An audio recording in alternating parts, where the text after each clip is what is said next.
So hello everyone, welcome back to our very new super cool video. Today we will discuss a unit of ecology, chapter 13 organisms and populations. अगर आप बाकी के chapters भी देखना चाहते हैं तो ऊपर में एक आई का बटन आएगा, उन पर क्लिक करिएगा, आपको मिल जाएंगे। तो चलिए शुरू करते हैं इकोलॉजी चैप्टर। तो चैप्टर शुरू करने से पहले हमें एक साइंटिस्ट का नाम दिखता है। वैसे आप एनसीईआरटी के बायोलॉजी में हर चैप्टर की शुरुआत में एक साइंटिस्ट का नाम है, तो फिर यहाँ पर भी जो साइंटिस्ट भैया हैं ये भी बहुत ज़्यादा इम्पॉर्टेंट है बोर्ड पॉइंट ऑफ व्यू से, ठीक है। तो फिर आपसे पूछा जा सकता है कि who is known as the father of ecology, ठीक है। तो आप बोलोगे क्या? रामदेव मिश्रा, ठीक है। तो चलिए शुरू करते हैं चैप्टर। तो चलिए आते हैं चैप्टर पे। तो चैप्टर का नाम है चैप्टर 13 ऑर्गेनिजम्स एंड पॉपुलेशंस, ठीक है। तो यहाँ पर आपको एनसीईआरटी की एक लाइन दी हुई है कि मैक्रो मॉलिक्यूल्स बहुत सारे मिलकर क्या बनाते हैं? सेल्स बनाते हैं। सेल्स तो आपको पता है ना, कि cluster of cells is known as tissues, ये भी पता है आपको। और जब बहुत सारे टिश्यूज़ मिलते हैं तो बनता है क्या? ऑर्गन। और जब बहुत सारे ऑर्गन मिलते हैं तब बनती है एक बॉडी, ठीक है, इंडिविजुअल ऑर्गेनिज्म। और यहाँ पर आप देखोगे पॉपुलेशन क्या, तो पॉपुलेशन में आप कह सकते हो कि सिर्फ एक टाइप के स्पीशीज़ हैं। कि जैसे आपसे पूछा जा सकता है कि ह्यूमन की कितनी पॉपुलेशन है, तो आप उसमें बस एक टाइप के स्पीशीज़ को लेते हैं। और कम्युनिटी, तो कम्युनिटी में हम लोग मतलब बहुत टाइप्स के स्पीशीज़ को लेते हैं जो कि एक एरिया में रहते हैं, ठीक है। Refers to community refers to many species living in an area, ठीक है। और इकोसिस्टम दो पार्ट में बांटा गया है। पहला क्या है?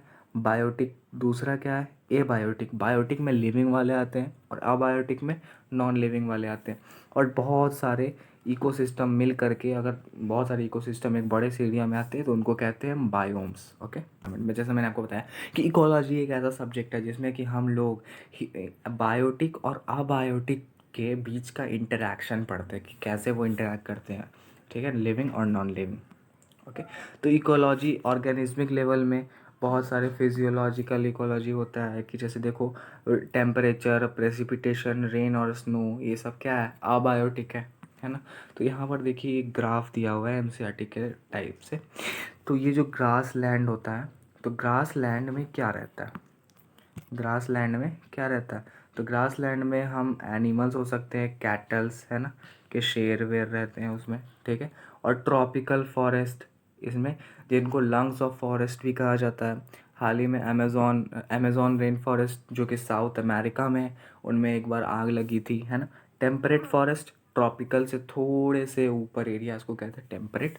और कोनीफेरस फॉरेस्ट, जिनमें कोन टाइप के ट्रीज़ पाए जाते हैं, जैसे पाइन ट्रीज़, है ना। और Arctic and alpine tundra, Arctic and alpine tundra में मतलब पोलर एरियाज़ को कहते हैं। और डेजर्ट, डेजर्ट आपको पता ही है हमारे इंडिया का सबसे बड़ा डेजर्ट क्या है? थार डेजर्ट। और पूरे वर्ल्ड में सहारा, ओके। तो बायोम का डिस्ट्रीब्यूशन यहाँ पर दिखाया गया है according to annual temperature and precipitation, ठीक है। तो आगे देखिए, यहाँ पर कुछ पिक्चर्स दी गई हैं कि मेजर बायोम्स ऑफ इंडिया।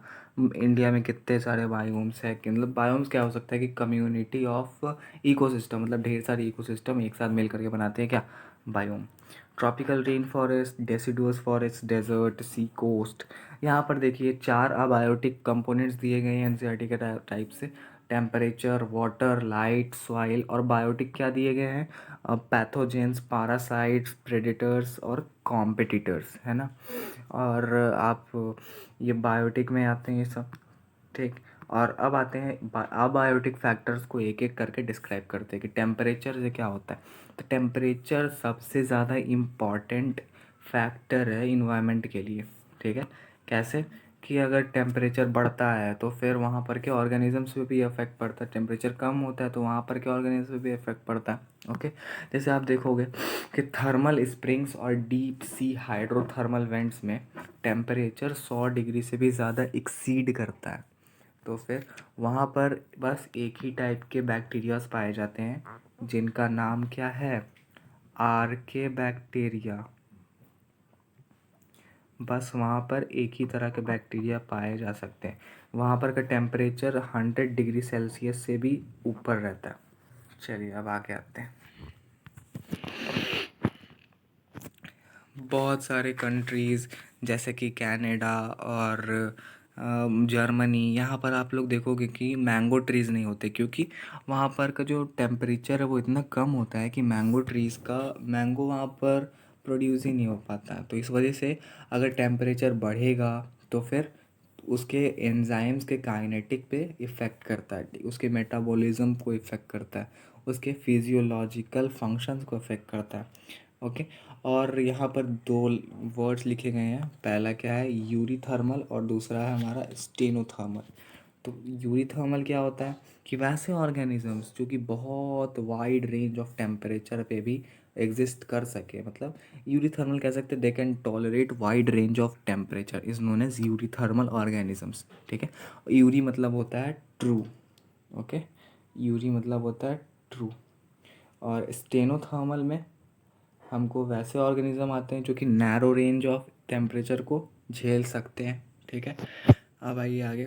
सबसे ज़्यादा कोल्ड, यहाँ पर पहले एक क्वेश्चन दिया हुआ है कि रिसेंट ईयर्स में जैसे जैसे ग्लोबल वार्मिंग बढ़ते जा रही है, तो फिर कौन सी स्पीशीज़ सबसे ज़्यादा अफेक्टेड है और सबसे पहले कौन सी स्पीशीज़ ख़त्म होगी?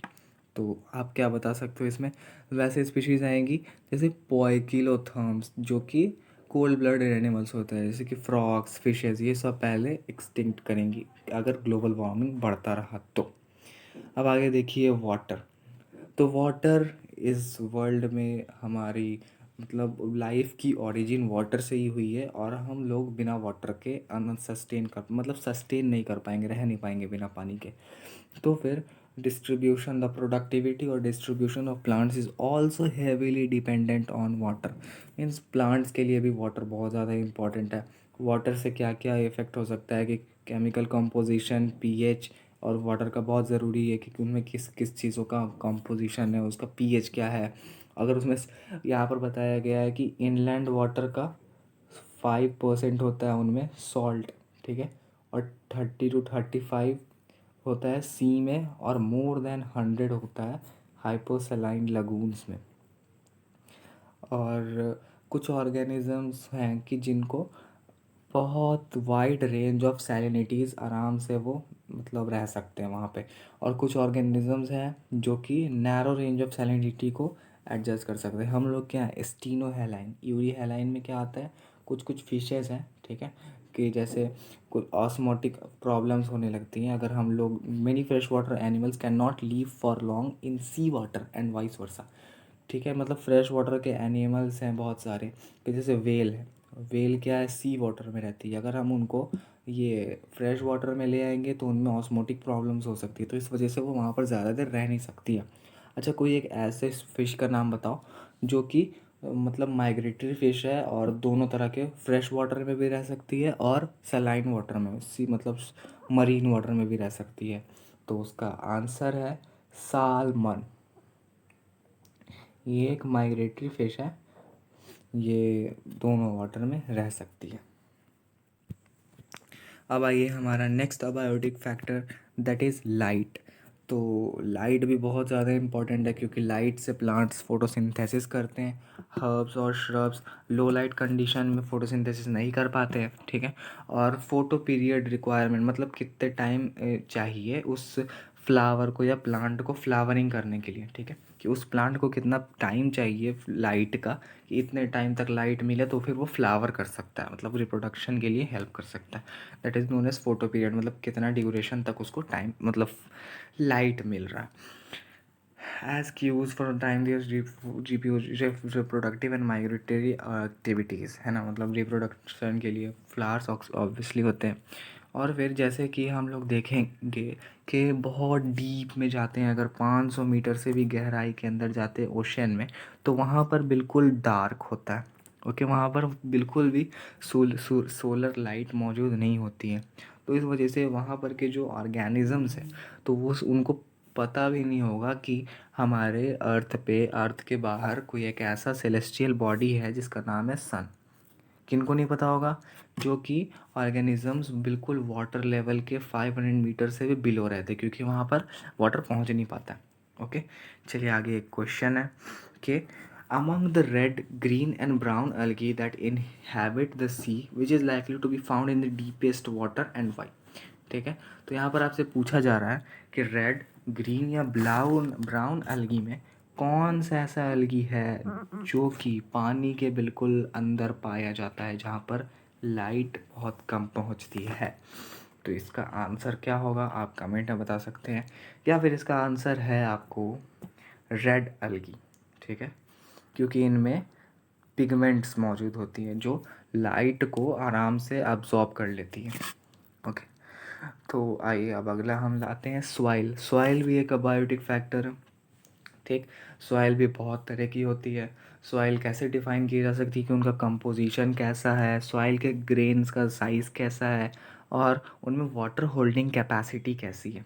ठीक है, और उनके टोपोग्राफी के हिसाब से डिफ़ाइन की जा सकती है। टोपोग्राफी कह सकते हैं कि किसी भी एरिया में कौन से जगह पे पाया जाता है वो सॉइल, हिली सॉइल है या प्लेन्स में है। ठीक है, तो जैसे आप देखोगे आप कुम्हार को देखोगे कि वो मिट्टी में बस थोड़ा सा पानी मिलाया और फिर बस उसको शेप दे दिया, तुरंत शेप में भी आ जाता। तो वो बिल्कुल फाइन फाइन सॉइल रहता है, बिल्कुल बहुत अच्छा पॉइंट रहता है कि उसमें वाटर होल्डिंग कैपेसिटी रहती है। अगर आपसे मैं ये पूछूं कि यहाँ पर ये सॉइल के ग्रेन्स हैं, ठीक है, बिल्कुल दूर दूर है, मतलब बड़े बड़े से ग्रेन्स हैं। ठीक है, इनमें वाटर होल्डिंग कैपेसिटी ज़्यादा होगी या ये सॉइल एयरी ज़्यादा होगा? इनमें वाटर होल्डिंग कैपेसिटी ज़्यादा होगी या ये सॉइल एयरी ज़्यादा होगा? तो ये सॉइल एयरी ज़्यादा होगा। ठीक है, इनमें वाटर होल्डिंग कैपेसिटी कम होगी क्योंकि इनके ग्रेन्स बहुत बड़े बड़े हैं। ठीक है, जैसे आप देखो कि गंगा के किनारे बालू पाया जाता है ना, तो फिर मतलब वो भी सॉइल अलुवियल सॉइल होती है, तो वो भी बिल्कुल खेती के लिए तो बहुत अच्छी है, बट उनकी वाटर होल्डिंग कैपेसिटी बहुत कम है। Responses to abiotic factors. ठीक है, मतलब अबायोटिक फैक्टर्स से कौन से ऑर्गेनिजम्स रिस्पॉन्स शो करते हैं और कैसे होता है। ठीक है, कि मतलब कुछ ऑर्गेनिजम्स हैं, जैसे यहाँ पर 3 टाइप्स में बांटा गया है। पहला कॉन्फॉर्मर्स, दूसरा रेगुलेटर्स, तीसरा है पार्शियल रेगुलेटर्स। ठीक है, तो हम लोग किस में आते हैं? हम लोग आते हैं रेगुलेटर में।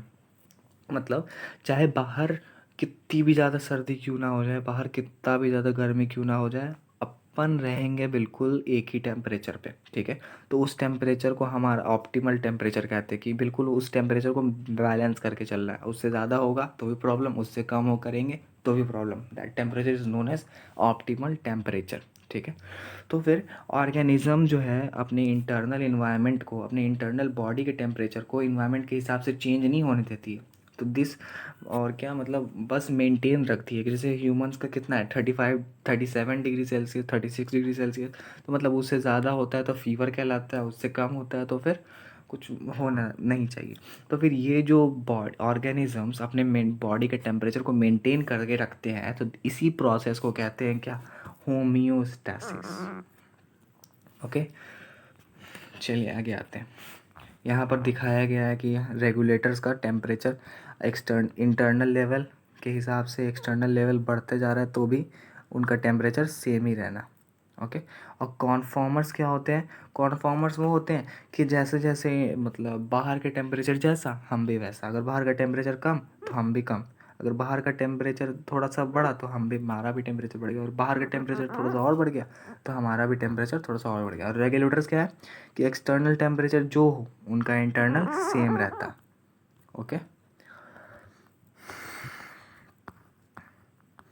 यहाँ पर देखिए रेगुलेटर्स के बारे में अच्छे से बताया कि कुछ ऑर्गेनिजम्स हैं जो कि अपना होम्योस्टैसिस मेंटेन कर सकते हैं। होम्योस्टैसिस कौन से फीचर है? कि उनके ऑप्टिमम बॉडी टेम्परेचर को मेंटेन रखना।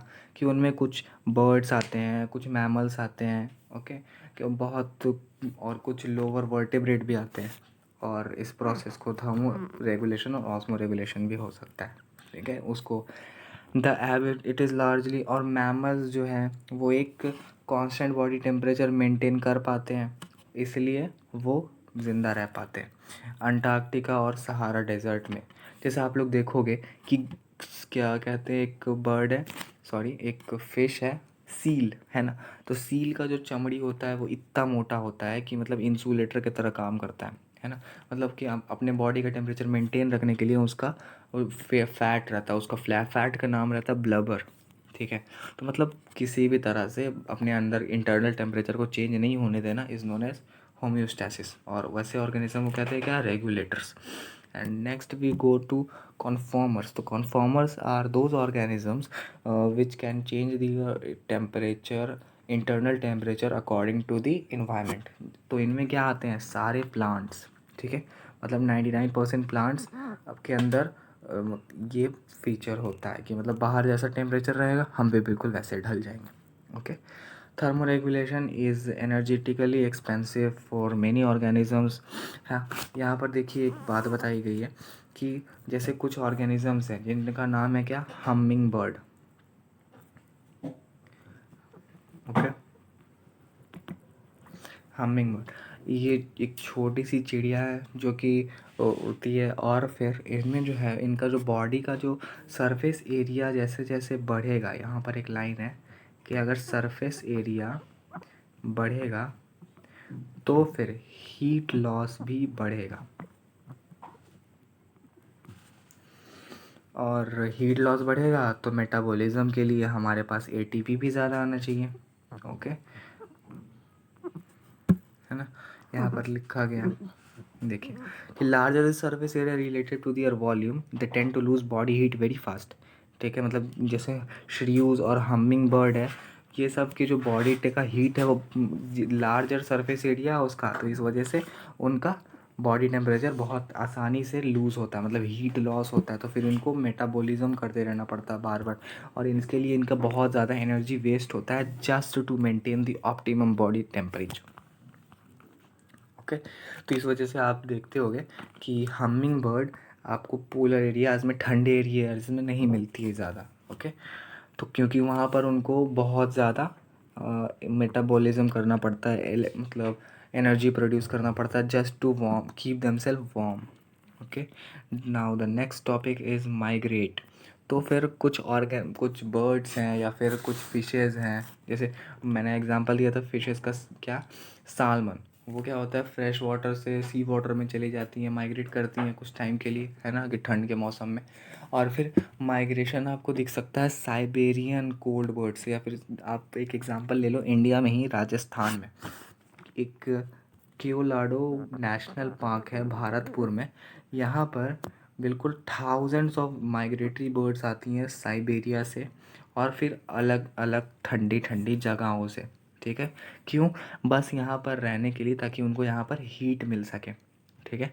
और माइग्रेशन कह सकते हैं कि एक टेम्पोररी पीरियड है, कि मतलब कुछ टाइम के लिए आती हैं और फिर वापस चली जाती हैं, क्योंकि यहाँ पर इनको सफिशिएंट हीट मिल सकता है और फिर वहाँ पर उनको रहना मुश्किल है।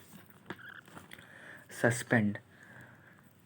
अब देखिए, कुछ बैक्टीरिया, फंजाई या लोअर प्लांट्स में बहुत ज़्यादा थिक वॉल्ड स्पोर्स होते हैं, ताकि वो उनको अनफेवरेबल कंडीशंस में सरवाइव करने में हेल्प करते हैं, और जब फेवरेबल कंडीशन आ जाता है तो फिर वो जर्मिनेट कर जाते हैं और फिर उनका डिस्पर्सल हो जाता है।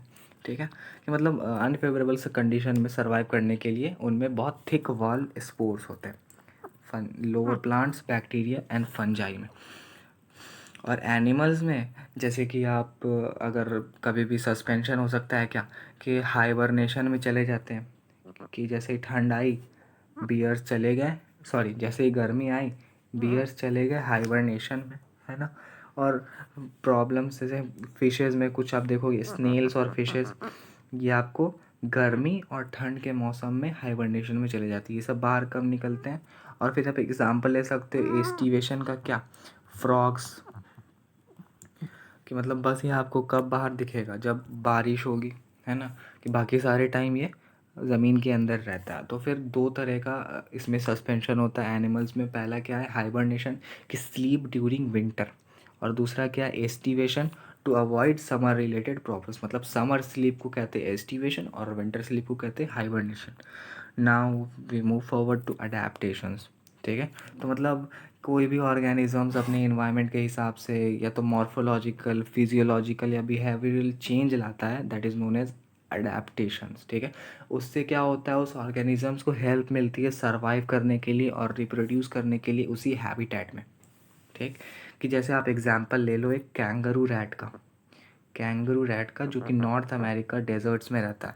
तो इसने कैसे अडेप्ट किया कि इस वहाँ पर तो वाटर की बहुत ज़्यादा कमी होती है, डेजर्ट है, तो फिर इसका जो है ये अपना फैट का ऑक्सीडेशन कराता है। और ये जो बीटा ऑक्सीडेशन होता कहाँ पर है, माइटोकॉन्ड्रिया। बीटा ऑक्सीडेशन होता है माइटोकॉन्ड्रिया में। ओके। और फिर ये इसमें एक ऐसा फीचर है कि इसमें एक एबिलिटी है कि ये अपना यूरिन को भी कॉन्सेंट्रेट करके रख सकता है। तो ये एक बहुत ज़्यादा इम्पॉर्टेंट एग्जांपल है। ओके, इसको आप 1 नंबर बना दो। क्या कौन सा example, kangaroo rat north America में, ये कैसे मतलब वहाँ पे सर्वाइव करता है, अडेप्ट किया है कि इनका जो है इंटरनल फैट ऑक्सीडाइज करता है, फिर बीटा ऑक्सीडेशन होता कहाँ, माइटोकॉन्ड्रिया में, और ये अपना यूरिन को भी कॉन्सेंट्रेट कर सकता है। नाउ दूसरा एग्जांपल क्या है कि वहाँ पर के डेजर्ट के प्लांट्स में बहुत ज़्यादा थिक क्यूटिकल होते हैं। क्यों? ताकि उनका जो स्टोमेटा है वो बिल्कुल अंदर चला जाए, बिल्कुल, ताकि, और स्टोमेटा संक क्यों हो जाता है, छोटा क्यों हो जाता है, ताकि ट्रांसपायरेशन को कम किया जा सके, to minimise water loss. Okay, कि मतलब जैसे जैसे वाटर लॉस कम किया जा सके किसी भी तरह से। ठीक, तो वहाँ पर एक एग्जांपल है एक पेड़ का, डेजर्ट प्लांट का, नाम है उसका ओपुंटिया। उनके कोई भी लीव्स नहीं होते हैं, और उनके लीव्स क्या बन जाते हैं, स्पाइंस। ठीक, और इनके फोटोसिंथेसिस कैसे होते हैं, फ्लैटेंड स्टेम्स। ये अपना फोटोसिंथेसिस स्टेम से करता है ओपुंटिया प्लांट। ये दूसरा एग्जांपल था। मैमल्स, ठीक है। तो फिर एलेंस रूल क्या होता है, ये बहुत इंपॉर्टेंट क्वेश्चन है, हर साल आता है। एलेंस रूल क्या होता है कि मैमल्स जो है वो कोल्डन क्लाइमेट्स वाले, उनके जो ईयर्स होते हैं, ईयर्स छोटे होते हैं और छोटे लिम्स होते हैं। क्यों? क्योंकि हीट लॉस कम से कम हो। This rule is known as Allen's rule. कि कोल्डर क्लाइमेट वाले एरियाज़ के मैमल्स के ईयर्स छोटे होते हैं और लिम्स छोटे होते हैं। क्यों छोटे होते हैं, क्या, ताकि हीट लॉस कम से कम हो। इसी रूल को कहते हैं एलेंस रूल। मतलब कुछ भी नहीं है, बस ऐसा ही है, एलेंस रूल आप समझ लो। और एग्जांपल आप देख लो, सील। सील का बहुत थिक लेयर ऑफ फैट होता है, उसको क्या कहते हैं, ब्लबर, है ना, ताकि वो इंसुलेटर की तरह काम कर सके और रिड्यूस कर सके लॉस ऑफ बॉडी हीट को, क्योंकि वहाँ पर बहुत कोल्ड इन्वायरमेंट रहता है। और कुछ ऑर्गेनिजम्स हैं अडेप्ट करते हैं फिजियोलॉजिकल भी। ठीक है, कि जैसे आप कभी जाओगे किसी भी हिली एरियाज़ में, जैसे कि आप जाते हो मनाली, शिमला, या फिर माउंट एवरेस्ट चढ़ने जाते हो किसी दिन, तो फिर आपको वहाँ पर एल्टीट्यूड सिकनेस का मतलब एहसास हो सकता है, वहाँ पर आप एक्सपीरियंस कर सकते हो। उनमें क्या क्या आपके सिम्टम्स है, उनमें आपको नौसिया फील होगा, फैटिक, थकान होगा, और हार्ट पल्सिपेशंस का प्रॉब्लम्स आ सकता है। और वो ये सब क्यों होता है, क्योंकि वहाँ पर के जो एटमॉस्फेयर है, वहाँ पर आपको एटमॉस्फेरिक प्रेशर कम मिलेगा। ठीक है, मतलब जैसे जैसे आप ऊपर जाते जाओगे वहाँ पर एटमॉस्फेरिक प्रेशर कम होते जाएगा। ठीक है, तो वहाँ पर आपसे कभी कभी नाक से ब्लड भी गिर सकता है, और बॉडी को ऑक्सीजन नहीं मिल पाता है, तो इस वजह से आपको थकान भी महसूस होने लगती है, और हार्ट पल्सिपेशन का भी प्रॉब्लम हो सकता है। ओके, तो फिर अब आगे देखते हैं।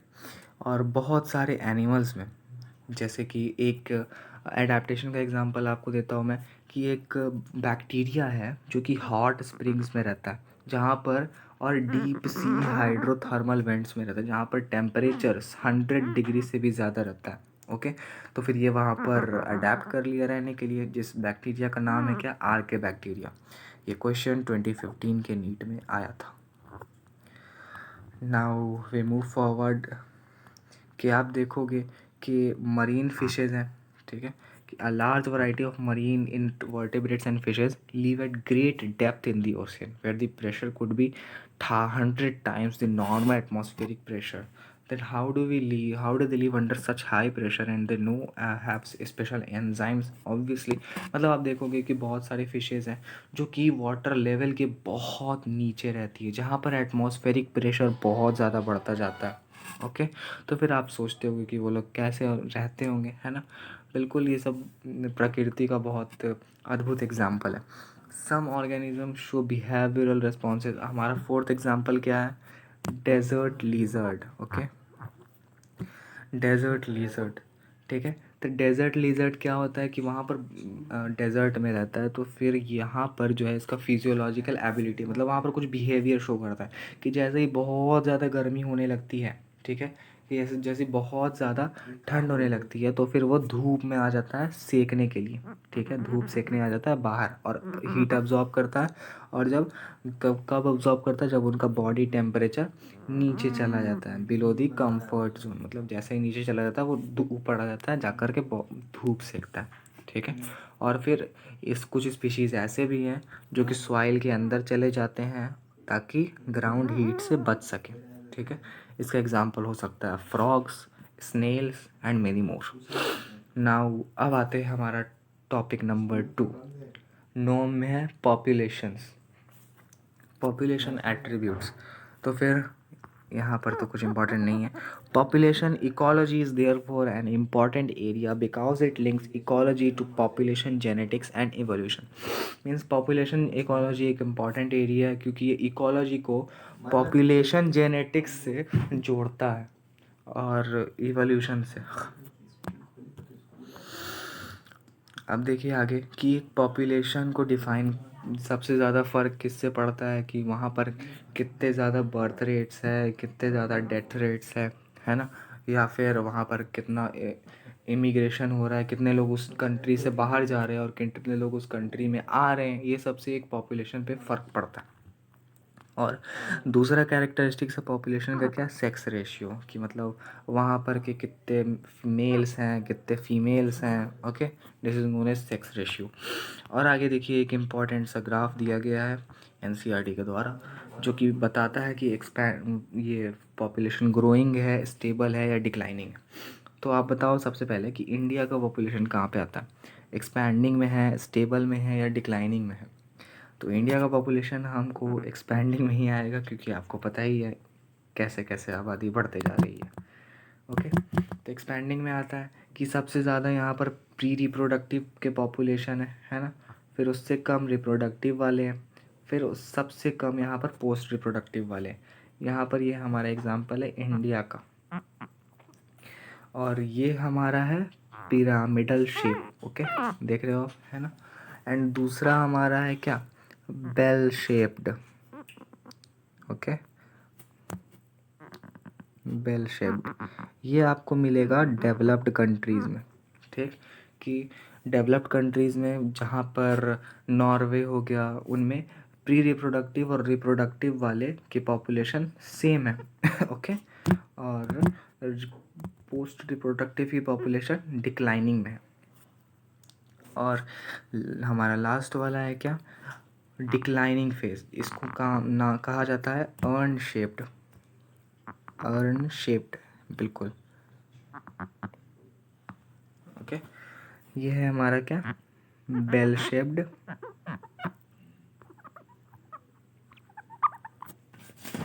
ये है हमारा अर्न शेप्ड, ओके। तो फिर ये तो हमारा पिरामिडल शेप। ये डिक्लाइनिंग पॉपुलेशन आपको वैसे कंट्रीज़ में मिलेगा जो कि वार हिट कंट्रीज़ हैं, ठीक है, कि जैसे कि एग्जांपल में आप ले लो सीरिया, कि वहाँ पर रिप्रोडक्टिव पीपल मतलब पॉपुलेशन आपको ज़्यादा मिलेगी क्योंकि वो लोग वहाँ पर सस्टेन कर पाते हैं। The size of population tells us a lot about it's status and in its habitat, okay, मतलब क्या है वहाँ पर का नज़रिया कि कैसा हैबिटेट है। अब देखिए एग्जांपल दिया है वही वाला साइबेरियन क्रेन्स का, कि साइबेरियन क्रेन्स आते हैं कहाँ, भारतपुर में आते हैं, हम हर साल आते हैं और फिर मिलियंस में आते हैं। और क्या, कैलामेडोमोनास एक एल्गी है, ओके, प्लांट एल्गी, सॉरी, और फिर ये क्या आता है, पॉन्ड में आता है, मतलब बहुत सारा है। अब देखिए सबसे आगे पहले पॉपुलेशन डेंसिटी।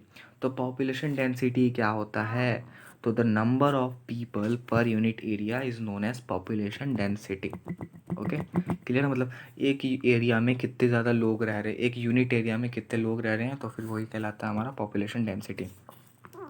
हमारे इंडिया में सबसे ज़्यादा पॉपुलेशन डेंसिटी कहाँ पर है, उत्तर प्रदेश, ओके। हमारे इंडिया में सबसे ज़्यादा पॉपुलेशन डेंसिटी उत्तर प्रदेश में, क्योंकि मतलब वहाँ पर कम से जगह में बहुत ज़्यादा लोग हैं, ठीक है, as compare to other states. Population density समझ गए, और इसको डिनोट करते हैं किससे, एन से। अब आगे देखिए पॉपुलेशन ग्रोथ। पॉपुलेशन का ग्रोथ कैसे होता है, अगर उस वहाँ पर उसको बहुत, पॉपुलेशन का ग्रोथ बहुत सारे फैक्टर्स पे डिपेंड करता है। पहला क्या है कि वहाँ पर फूड की अवेलेबिलिटी है, वहाँ पर के प्रेडेटर कैसे हैं। प्रेडेटर्स कह सकते हैं कि फूड चेन में जो कि एक ऑर्गेनिजम्स को कंज्यूम करते हैं, they are known as predators.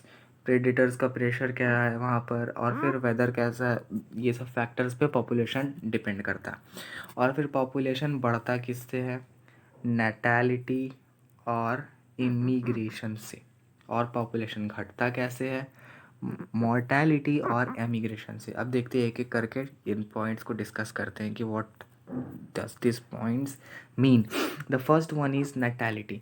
Natality मतलब एक कितने बर्थ हो रहे हैं वहाँ पर, ओके मतलब the number of births during a given period in a population they are added to the initial density.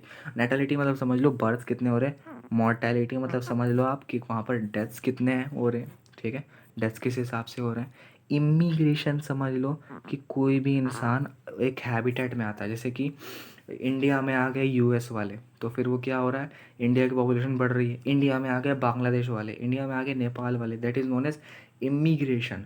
और एमिग्रेशन क्या होता है कि इंडिया वाले चले गए कनाडा, मतलब होता है ना बहुत सारे लोगों को शौक होता है जाने का, इंडिया वाले चले गए Saudi, that are known as emigration. Okay, कि आपको एक एग्जांपल दे ही देता हूँ यहाँ पे कि जैसे देखो दो कंट्रीज़ हैं, कलर चेंज कर देते हैं,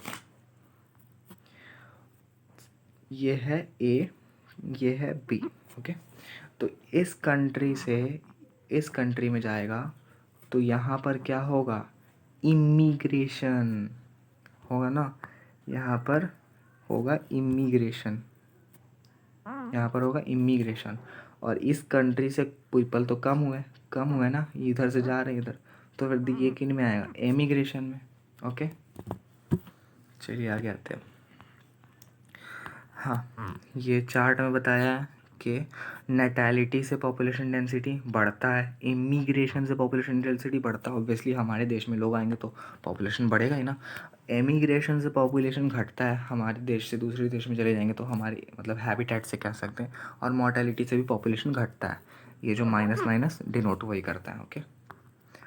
आइए यहाँ पर एक फॉर्मूला दिया हुआ है कि एक प्रॉपर टाइम पे पॉपुलेशन डेंसिटी अगर कैलकुलेट करना हो तो कैसे करेंगे, n t+1 टाइम पे। तो फिर उस टाइम का लेंगे कितना वहाँ पर नेटैलिटी हुआ, मतलब कितना बर्थ हुआ है, और फिर बर्थ से फिर फॉर्मूला है, ओके। एमिग्रेशन, इमिग्रेंट्स क्या है B+I, और D+E क्या है, इमिग्रेंट्स, ठीक है। मतलब वहाँ पर इमिग्रेशन कितना हो रहा है और इमिग्रेंट्स कितने आ रहे हैं, ठीक है। नॉर्मल कंडीशन में बर्थ और डेथ्स को ही इम्पॉर्टेंट फैक्टर माना जाता है पॉपुलेशन डेंसिटी के लिए, ओके, कि मतलब वहाँ पर कुछ खास इमिग्रेशन और एमिग्रेशन नहीं हो रहा है। नॉर्मल कंडीशन में बर्थ और डेथ्स को ही माना जाता है इम्पॉर्टेंट फैक्टर्स।